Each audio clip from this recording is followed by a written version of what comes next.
आता वळूयात पावसासंदर्भातल्या महत्त्वाच्या बातम्यांकडे। आज उत्तर कोकण आणि लगतच्या घाट माथ्यावरती जोरदार पावसाची शक्यता आहे, त्यामुळे दक्षतेचा इशारा देण्यात आलाय। उर्वरित कोकण घाट माथ्यासह मध्य महाराष्ट्रात विजांसह जोरदार पावसाची शक्यता वर्तवली आहे, त्यामुळे सतर्कता बाळगावी असं हवामान विभागानं म्हटलंय। आज पालघर, ठाणे, मुंबई, रायगड, नाशिक या जिल्ह्यांचा घाटमाथा तसंच पुणे जिल्ह्याच्या घाटमाथ्यावरती जोरदार पावसाचा अंदाज वर्तवण्यात आलाय, त्यामुळे ऑरेंज अलर्टही देण्यात आलाय।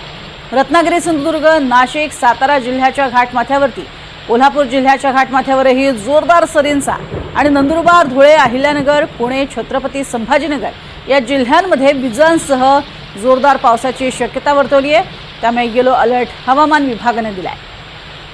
त्यामुळे आजही जोरदार पाऊस सुरू आहे। सध्या पालघर, ठाणे, मुंबई, रायगड, नाशिक या ठिकाणी ऑरेंज अलर्ट आहे, पाऊस सुरूच आहे।